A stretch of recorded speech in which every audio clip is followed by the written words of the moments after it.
Hello class 8, welcome to जनित गुरु fundamental. मैं हूं निकी पंडित एंड आज के इस क्लास में हम करने जा रहे हैं light mirror and lenses.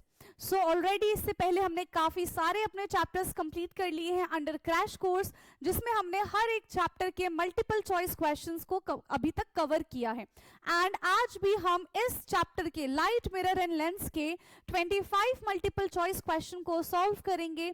And आपको कमेंट करके बताना है कि आउट ऑफ 25 क्वेश्चन आपने कितने क्वेश्चन सही किए हैं। एंड जो भी हम यहाँ पे क्वेश्चन डिस्कस करेंगे, क्या मेरे समझाने के बाद आपको समझ में आया है या फिर अभी भी कोई डाउट है, तो ये भी चीज आप मुझे कमेंट करके बता सकते हैं। ओके, सो आई होप कि आप सभी तक मेरी आवाज एकदम क्लियर पहुंच रही होगी। यस, चलो so let's start today's class and देखते हैं कि आज की क्लास में हमारा पहला क्वेश्चन क्या होगा।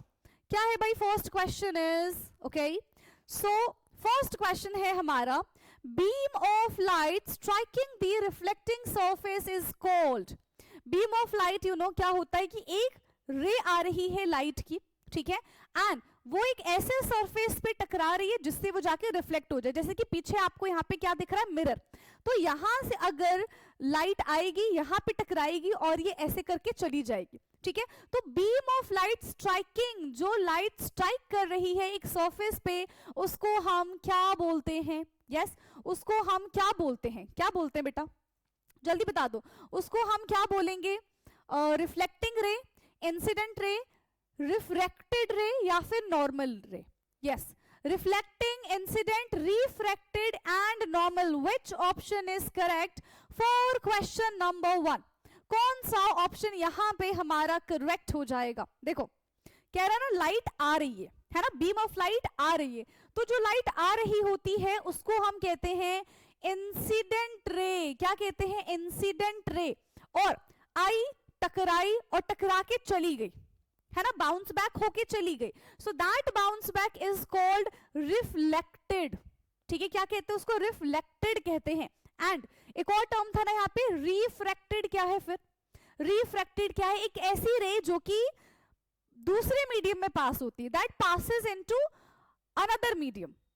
एक मीडियम से जो दूसरे मीडियम में चली जाती है उसको हम क्या बोलते हैं? रिफ्रैक्टेड बोलते हैं। एंड नॉर्मल क्या होता है? जो इंसिडेंट एंड रिफ्लेक्टेड के बीच में बनती है ना, जो 90 डिग्री का एंगल बनाता है, दैट इज कॉल्ड इंसिडेंट। नहीं sorry, that is called normal, है ना, उसको हम नॉर्मल कहते हैं। सो यहाँ पे हमसे पूछा है कि भाई जो रे आ रही है, जो बीम ऑफ रे आ रही है, उसको हम क्या बोलेंगे?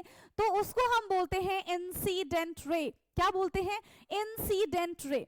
सो question number 1, which option is correct? Question number 1 का हमारा ऑप्शन ए, रिफ्लेक्टिंग रे, इज करेक्ट। चलो नेक्स्ट क्वेश्चन की तरफ बढ़ते हैं अब हम। Question number 2, band of 7 colour is called. सातों रंग का, है ना, जो सातों रंग को मिला के एक बैंड बनाया जाता है, आखिरकार उस बैंड को हम क्या कहते हैं? विबग्योर, स्पेक्ट्रम, डिस्पर्शन या फिर रिफ्लेक्शन। तो 7 colour, band of 7 colour is known as, क्या बोलेंगे बेटा उसको हम बोलते हैं, क्या बोलते हैं? सोच लिया? यस, उसको हम बोलते हैं स्पेक्ट्रम। क्या बोलते हैं? Spectrum. Spectrum is the band of all 7 colour and that 7 colours are violet, indigo, blue, green, yellow, orange, red.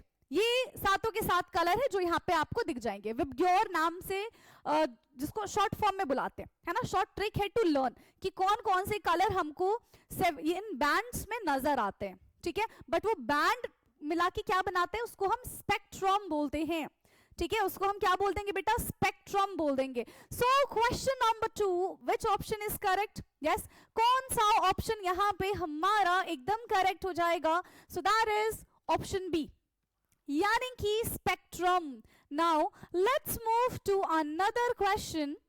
Question number 3, which one of the following statement is correct regarding rods and cones in the human eye? So यहां पे rods and cones के बारे में बात की जा रही है। अभी हम डिस्कस करेंगे कि rods क्या होते हैं and cones क्या होते हैं, बट उससे पहले हम ऑप्शन पढ़ लेते हैं, राइट, ताकि हमें थोड़ी हेल्प मिल जाए, है ना। सो ऑप्शन 1 है, cones are sensitive to dim light, cones are sensitive to bright light, rods are sensitive to bright light and rods are sense color. So हमारी आंखों में rods and cones होते हैं, बट क्या सबकी आंखों में rods and cones प्रेजेंट होते हैं? यस देखो कॉन्स का क्या मतलब होता है, रॉड्स का क्या मतलब होता है. बेसिकली जो कॉन्स होते हैं ना वो ब्राइट लाइट में काम करते हैं, वो हमें कलर दिखाने का काम करते हैं. एंड जो रॉड्स होते हैं वो डिम लाइट में काम करते हैं. जैसे कि अगर हम बात करें, आपको पता है कि हमें रात को नहीं दिखता, हमारी आंखें जो है वो दिन में सपोर्ट करती हैं, दिन में हमको कलर्स नजर आते हैं, रात के अंधेरे में हमको चीजें दिखाई नहीं देती हैं. यानी कि ह्यूमंस के बारे में बात करें तो हम क्या है, हमारे अंदर कॉन्स की क्वांटिटी ज्यादा है. ठीक है, हमारे अंदर किसकी क्वांटिटी ज्यादा है? हमारे अंदर कॉन्स की क्वांटिटी ज्यादा है. ऐसे ही जो आउल होते हैं, है ना, जिनको रात को दिखाई देता है, दिन में वो अपना काम नहीं करते, उसके अंदर, आउल के अंदर क्या प्रेजेंट है? उनकी आंखों में रॉड्स प्रेजेंट होता है. रॉड्स यानी कि जो डिम लाइट में अपना काम करते हैं, है ना, जो डिम लाइट में अपना काम करते हैं, जिनको रात के अंधेरे में दिखाई देता है. तो समझ में आया रॉड्स क्या होते हैं, कॉन्स क्या होते हैं? यस, कॉन्स जिनको दिन में दिखाई देता है, रॉड्स जो रात को देखना पसंद करते हैं, यानी कि जिनको रात को दिखाई देता है.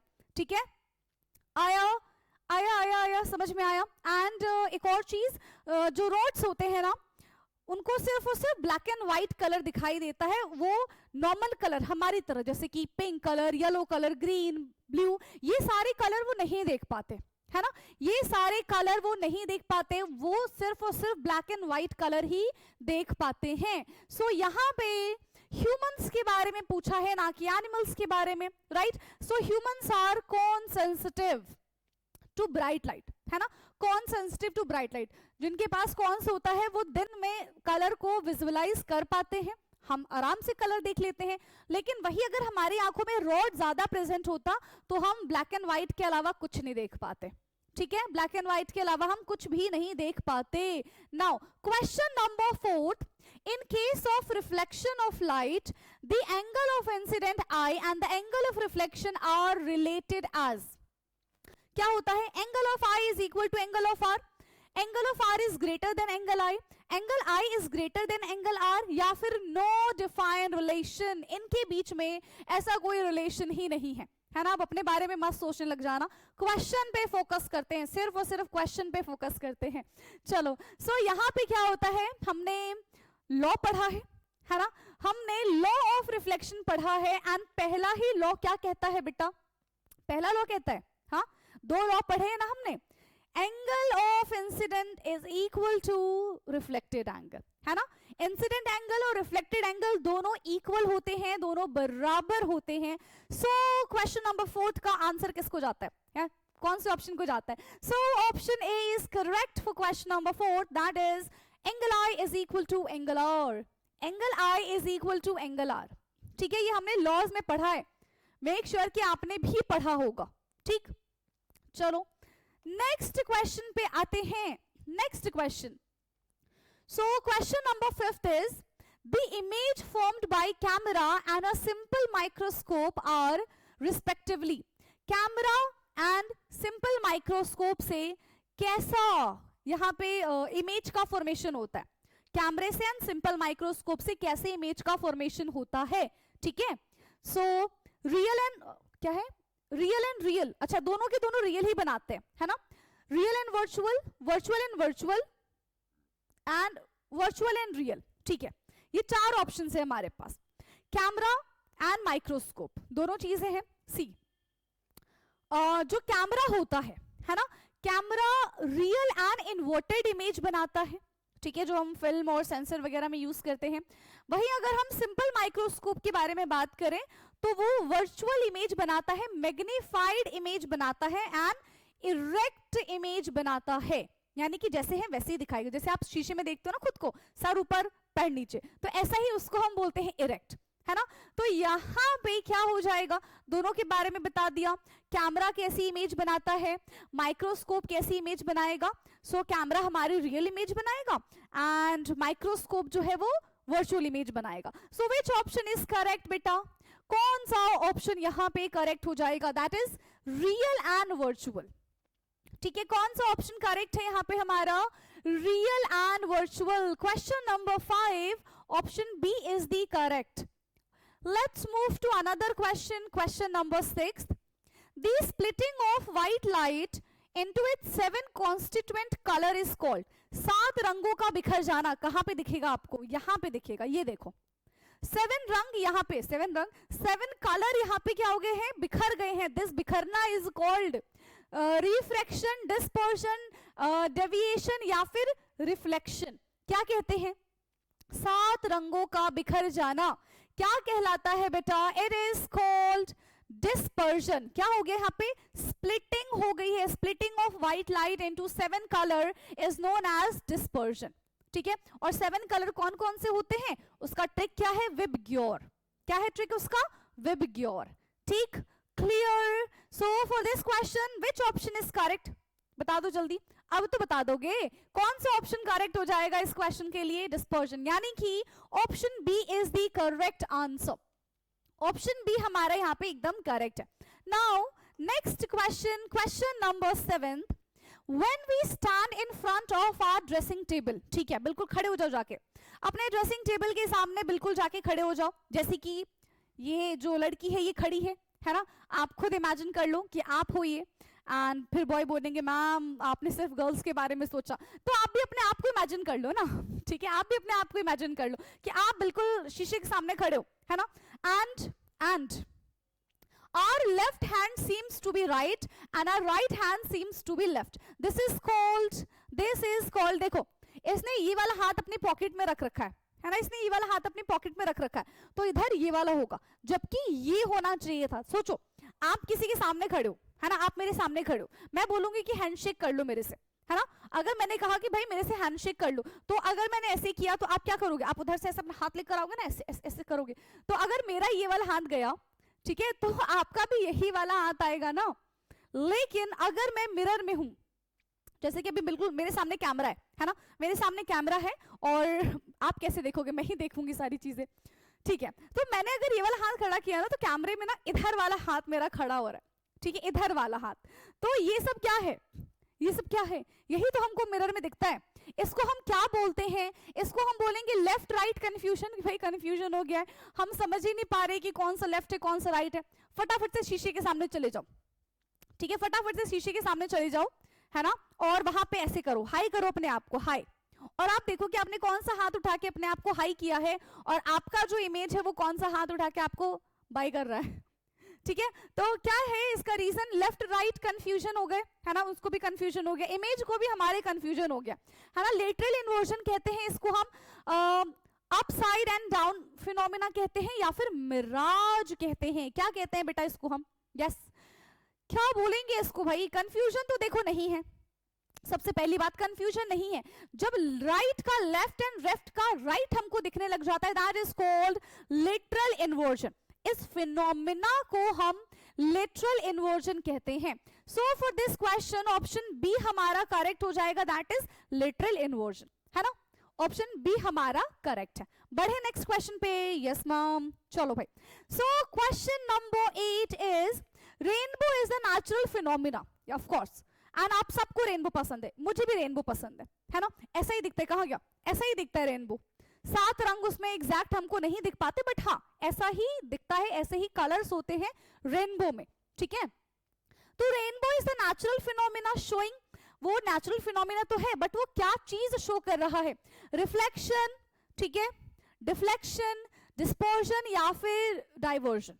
बता दो जल्दी, ये फिनोमेना हमको क्या चीज शो कर रहा है? So this phenomena is dispersion. ठीक है, दिस फिनोमेना इज डिस्पर्शन, जहां पे सनलाइट जो है वो डिस्पर्स हो रहा है बाय वाटर ड्रॉपलेट. क्यों भाई? ऐसा मतलब कैसे हो सकता है? देखो, याद करो कि आपने रेनबो कब देखा था? कब देखा था रेनबो? जब बारिश हुई थी, बारिश के बाद हल्की सी धूप आ गई थी, तो रेनबो दिख गया था हमको, है ना. तो होता क्या है कि बारिश आ गई तो कुछ वाटर के ड्रॉपलेट्स हमारे एनवायरमेंट में भी रहेंगे. जैसे ही सनलाइट आएगा, है ना, तो सन की रेज जो है वो क्या हो जाएगी? डिस्पर्स हो जाएगी किस पे? वाटर के ड्रॉपलेट में. इन आवर एटमॉस्फेयर, एंड वो फिर स्प्लिट हो जाएगा, वो व्हाइट लाइट जो है वो स्प्लिट हो जाएगा into 7 colour, that is called VIBGYOR. तो इसी पूरे प्रोसेस को हम क्या कहते हैं, डिस्पर्जन कहते हैं। क्या कहते हैं बेटा, डिस्पर्जन कहते हैं। So question number 8 option C is the correct answer, है ना, ऑप्शन सी हमारा यहाँ पे एकदम एकदम एकदम करेक्ट है। चलो नेक्स्ट क्वेश्चन पे आओ। Next question is question number 9, Which of the following is not a luminous object? कौन सा इसमें से luminous object नहीं है? क्या होता है luminous? Any idea? क्या होता है luminous? Luminous का मतलब होता है जो चमके, चमके in the sense जिसके पास खुद की लाइट होती है, that is called luminous. But question में तो हमसे इसका ऑपोजिट पूछा है, that do not have light, यानी कि कौन सा इसमें से luminous object नहीं है। ठीक है, कौन सा इसमें से ल्यूमिनस ऑब्जेक्ट नहीं है। ऑप्शन है हमारे पास सन, कैंडल, मून, ट्यूबलाइट। सन की बहुत तेज रोशनी है, ठीक है, कैंडल भी जलता है, खुद से भी नहीं दूसरों से भी नहीं, उसको हम बर्न करते हैं, है ना, दूसरे ही सेंस में चले जाते हो। फिर ट्यूबलाइट भी ग्लो करता है, अब ठीक है, ट्यूबलाइट भी ग्लो करता है, यहाँ पे बहुत सारी ट्यूबलाइट्स हैं, ठीक है। तो लेकिन मून के बारे में बात करें तो मून के पास ना खुद की कोई लाइट नहीं होती, है ना, वो सन की लाइट की वजह से चमकता है, ठीक है। So moon is non luminous object. Clear, moon कैसा हो जाएगा, मून हमारा यहाँ पे नॉन ल्यूमिनस ऑब्जेक्ट की कैटेगरी में आएगा। So question number 9 option C is the correct option. ये क्या हुआ, ऑप्शन सी हमारा एकदम करेक्ट है। Now next question is question number 10, to make a kaleidoscope we required. Kaleidoscope बनाने के लिए पता है ना क्लाइडोस्कोप कैसे बनता है, वो 3 मिरर लेने होते हैं, उन तीनों मिरर को हम ट्रायंगुलर शेप में जोड़ देंगे, है ना, तो हमारा क्लाइडोस्कोप बन जाता है। ठीक, तो 3 plane mirror, 4 plane mirror, 3 glass sheet, 4 glass sheet, हमको प्लेन मिरर लेना होता है, वो भी 3 क्लाइडोस्कोप बनाने के लिए। क्लियर, चलो नेक्स्ट क्वेश्चन है question number 11, N owl can see clearly at night but not at day time because, याद है, सोचो जरा, क्या ये हमारा पहला दूसरा क्वेश्चन में से था जहां पे हमने रॉड्स एंड कॉन्स के बारे में बात की थी और वहां पे मैंने आपको आउल एज एन एग्जाम्पल समझाया था। तो आउल जो है, उल्लू जो है, वो रात को अच्छे से देख पाता है। क्यों भाई, क्यों उल्लू रात को अच्छे से देख पाता है, क्योंकि वो उल्लू है ना। रीजन क्या है इसका, more rods and few cons, less rod and more cons, more rod and more cons, fewer rods and fewer cons। उसके पास क्या प्रेजेंट होता है ज्यादा, जल्दी बता दो, उसके पास ज्यादा क्या प्रेजेंट होता है बेटा, जिसकी वजह से वो रात को देख पाता है। तो उसके पास बहुत सारा रॉड होता है एंड थोड़ा सा कॉन्स प्रेजेंट होता है, ठीक है। एंड इसका जस्ट ऑपोजिट ह्यूमंस में होता है, ठीक है। So more rods and fewer cones, more rods and fewer cone is the correct answer. And ये था हमारा question number 11। Now next question, question number 12, the bouncing back of light into a same medium. Bouncing back of light into the same medium, ये भी मैंने आपको समझाया है, याद आ रहा है, याद आ रहा है, यस, क्या आपको याद आ रहा है, क्या बोलते हैं bouncing back of light in same medium, that is called reflection. हमें ऑप्शन देखने की भी जरूरत नहीं है, रिफ्लेक्शन ही इसका आंसर होगा, है ना। रिफ्रैक्शन, रिफ्लेक्शन, डिस्पर्शन एंड डिस्फ्रैक्शन, तो क्या हो जाएगा, reflection is the correct answer. Now question number 13, so maximum part of the light is reflected by.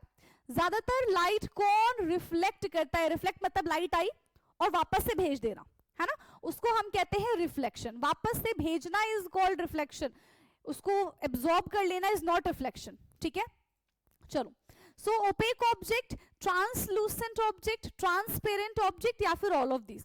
तो यू नो ना कि ओपेक ऑब्जेक्ट क्या होता है, ट्रांसलूसेंट, ट्रांसपेरेंट, ये सब क्या होता है। देखो, जो जितना ज्यादा, है ना, देखो समझो, एक अच्छा सा एग्जांपल देती हूँ, मिरर ले लो, मिरर, आप सबको पता है कि शीशे में हमें शक्ल क्यों दिखती है, क्योंकि मिरर के पीछे ना एक कोटिंग की जाती है उसको ब्लॉक करने के लिए, ठीक है, कि लाइट आएगी ना तो लाइट को रास्ता ही नहीं देंगे आगे जाने का। अगर लाइट आगे चली गई ना तो हमको हमारी शक्ल नहीं दिखाई देगी शीशे में, ठीक है, तो हमने पीछे का रास्ता ब्लॉक कर दिया। तो अगर मिरर को आप ऐसे सामने से देखोगे तो आपकी शक्ल दिखाई देगी, उसके पीछे वाला हिस्सा आपको नहीं दिखाई देगा, that is an opaque object. वहीं अगर आप अपने घर की विंडो को देखो तो उसमें आपको अपनी शक्ल ना बिल्कुल क्लियर नहीं दिखाई देगी, बहुत हल्का सा आपको ग्लिम्स दिखाई देगा अपना, ठीक है। क्यों? क्योंकि उसके आगे पीछे कुछ भी नहीं है, मतलब हम क्लियरली देख पाते हैं। तो जहां से पूरी लाइट पास हो जाएगी वहां पे हमारी शक्ल नहीं दिखाई देगी, है ना, क्योंकि रिफ्लेक्शन की वजह से हम चीजें देख पाते हैं। तो जहां पे ओपेक ऑब्जेक्ट होता है उसके आर पार लाइट नहीं जा पाएगी, तो क्या करेगा, जब आर पार लाइट जानी ही नहीं है तो वो लाइट को रख के क्या करेगा, सारी की सारी लाइट बोलेगा भगा देगा, यानी कि रिफ्लेक्ट कर देगा। लेकिन जिसके आर पार जाने की जगह है, यानी कि जैसे ट्रांसपेरेंट, तो वो क्या करेगा, सारी की सारी लाइट को एब्जॉर्ब कर लेगा, राइट। तो maximum part of the light is reflected, कौन रिफ्लेक्ट करेगा, जिसके पास जगह नहीं है, यानी कि ओपेक ऑब्जेक्ट रिफ्लेक्ट कर देगा, ठीक है। आया समझ में? क्वेश्चन नंबर 13 का ऑप्शन ए हमारा एकदम करेक्ट है। Now next question, question number 14, the back side of a plane mirror contain, लो भाई लो, the back side of a plane mirror, उस पे किसकी कोटिंग की जाती है, गोल्ड की, सिल्वर की, एल्यूमिनियम की, कॉपर की, किसकी कोटिंग की जाती है, सोचो। देखो अगर आप बहुत रिच हो, है ना, अगर आप बहुत रिच हो तो आप गोल्ड की भी कोटिंग करा सकते हो, अदरवाइज सिल्वर से हमको काम चलाना पड़ेगा, ठीक है, अदरवाइज हमको सिल्वर से ही काम चलाना पड़ता है, ठीक है। सिल्वर की कोटिंग होती है उसके पीछे ताकि लाइट रिफ्लेक्ट ना हो। नाउ नेक्स्ट क्वेश्चन है question number 15, the property of a plane mirror to make a right appear as left, हाँ एंड वाइस वर्सा। अभी हमने देखा ना, अगर आप लेफ्ट हैंड ऐसे रेस करेंगे तो मिरर में राइट हैंड आ जाएगा, अगर आप राइट हैंड रेस करेंगे तो मिरर में लेफ्ट हैंड आ जाएगा। तो ये कौन सा प्रॉपर्टी है प्लेन मिरर की, ये कौन सी प्रॉपर्टी है, vertical inversion, lateral inversion, reflection या फिर रिफ्रैक्शन, जल्दी बता दो। क्या हो जाएगा ये, दिस इज लेटरल इन्वर्जन। क्या होता है बेटा, दिस इज लेटरल इन्वर्जन, जल्दी बताओ सही है कि नहीं है, yes wait,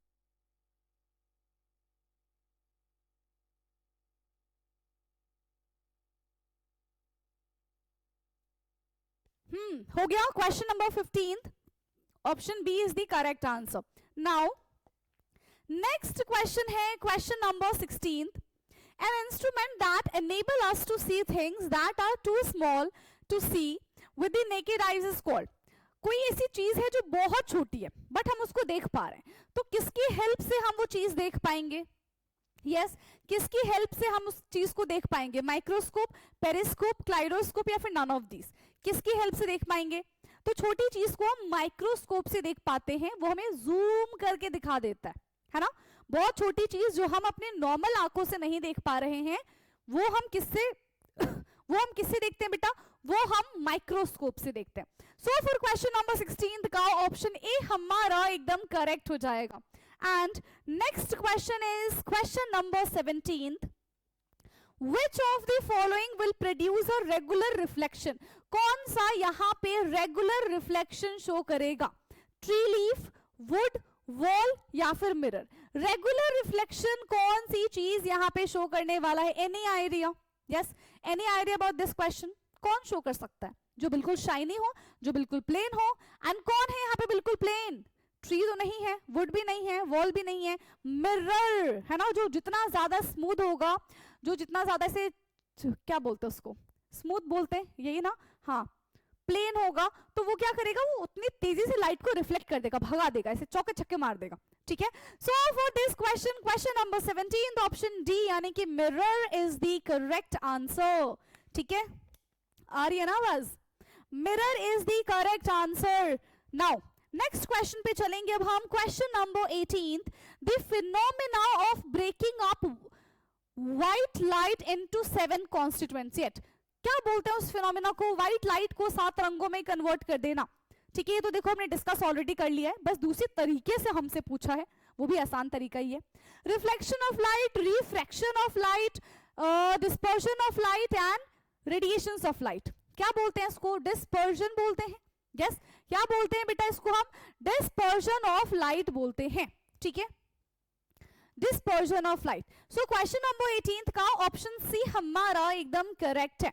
now next question is question number 19, the angle between the incident ray and the normal रे इज कॉल्ड, देखो ये हमारा प्लेन है, ठीक है, इंसिडेंट रे आया, रिफ्लेक्टेड रे, इसके बीच में क्या बनता है, क्या बनता है इसके बीच में, नॉर्मल बन गया।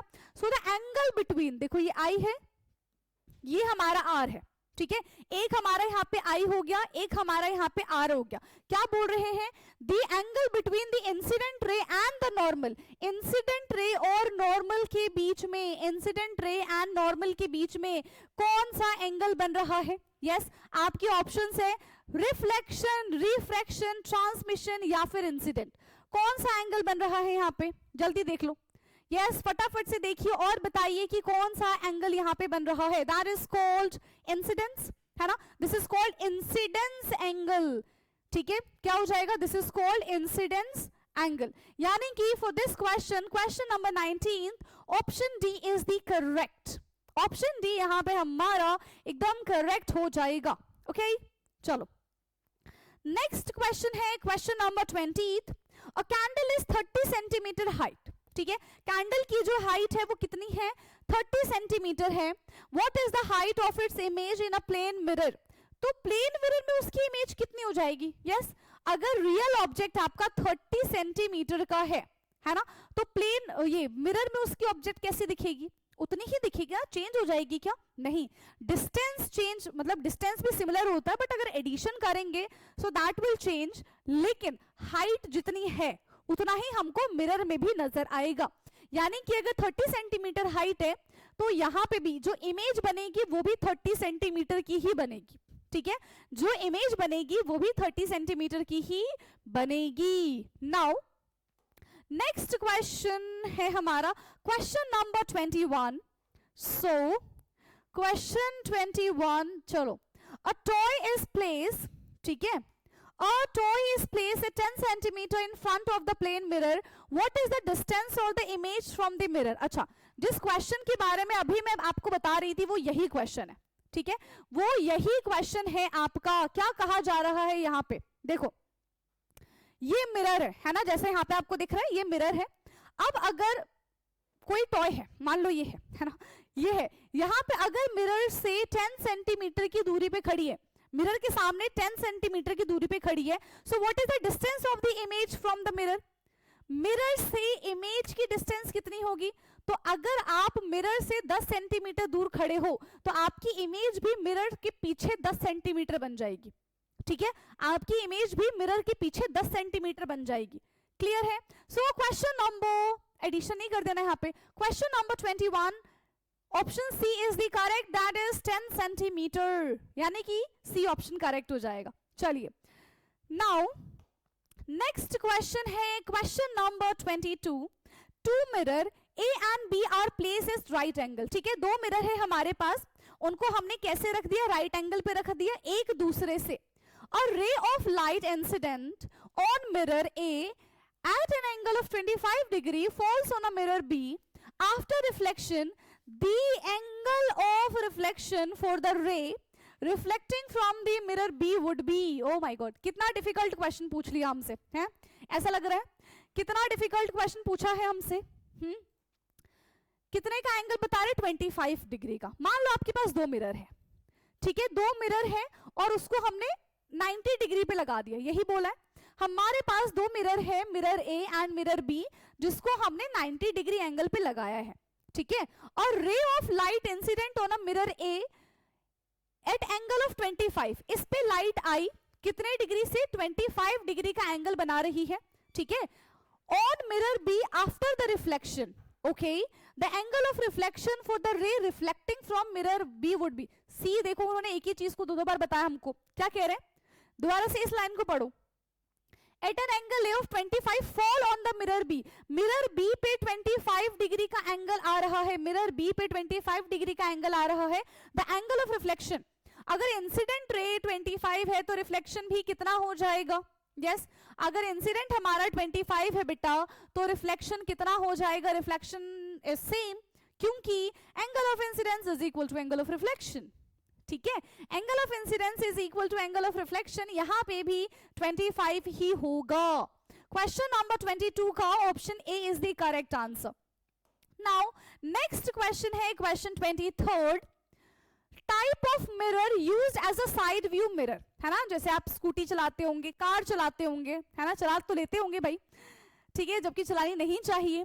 तो जब ठीक है, अगर नहीं भी चलाते तो आप फ्रंट पे बैठते होंगे, है ना, आगे जाके, तो आपको साइड व्यू मिरर दिखता होगा, उसमें आपको पीछे की पूरी रोड दिख जाती है, कितनी गाड़ियां आ रही हैं, कौन पीछे से चल के आ रहा है, कौन बैठा है, कौन क्या खा रहा है ना, रोड पे बैठ के सारी चीजें आपको दिख जाती है। क्यों दिख जाती है, इतनी सारी चीजें क्यों दिख जाती है इतने छोटे से मिरर में?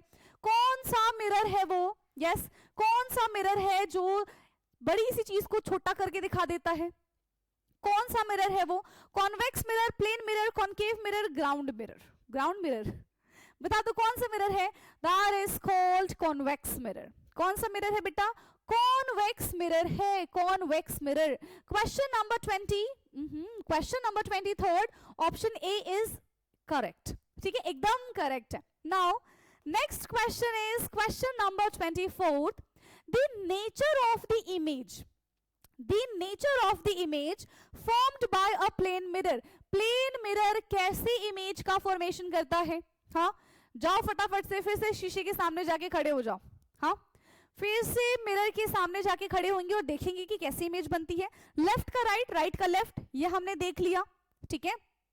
एंड कैसी इमेज बनाती है? जैसे हम हैं बिल्कुल वैसी ही इमेज बनाएंगी। एंड रियल इमेज नहीं होती है वो हमारी, that is called virtual image, ठीक है, उसको हम वर्चुअल इमेज बोलते हैं, ठीक है। जो इमेज हमारी स्क्रीन पे बनती है that is called real image, but यहाँ पे वर्चुअल इमेज हो जाएगा। So real and inverted, virtual and erect, real and erect, virtual and inverted. कैसा होता है? कैसा होता है? वर्चुअल एंड इरेक्ट इमेज बनती है। कैसी इमेज बनती है बेटा? वर्चुअल एंड इरेक्ट इमेज बनती है। क्वेश्चन नंबर 24 का ऑप्शन बी हमारा एकदम करेक्ट हो जाएगा। Now let's move to the last question of today's class, the angle between the reflected ray and the normal। reflected ray और normal के बीच में जो एंगल बनता है that is called, yes, that is called, क्या बोलेंगे इसको हम? Angle of incidence, reflected ray, angle of reflection, या फिर पॉइंट ऑफ इंसिडेंस, क्या बोलेंगे इसको हम? इन दोनों के बीच में जो एंगल बनेगा that is called angle of reflection. क्या हो जाएगा? Angle of reflection. Question number 25, option C is the correct answer. And टन हमारे सारे के सारे 25 क्वेश्चन हो जाते हैं समाप्त। चलो, सो आउट ऑफ 25 आपके कितने मार्क्स आ रहे हैं इस लेक्चर को देखने के बाद आप मुझे कमेंट करके बता देंगे, ठीक है, ताकि मुझे पता चले कि यस नेक्स्ट क्लास में हमको किस टाइप के क्वेश्चन को सिलेक्ट करना है। बहुत ज्यादा टफ क्वेश्चन लेना है कि अभी हम थोड़ा इजी पे चले या फिर मॉडरेट पे आ जाए। तो ये सारी चीजें मुझे तब पता चलेगी जब आप मुझे अपने मार्क्स बताएंगे। ओके, सो टाटा बाय बाय, आज के लिए है ना खत्म आज का हमारा ये लेक्चर। अब हमारी मुलाकात होगी अपने नेक्स्ट लेक्चर में, तब तक के लिए पढ़ते रहिए, मौज मस्ती करिए। Thank you so much, bye bye everyone.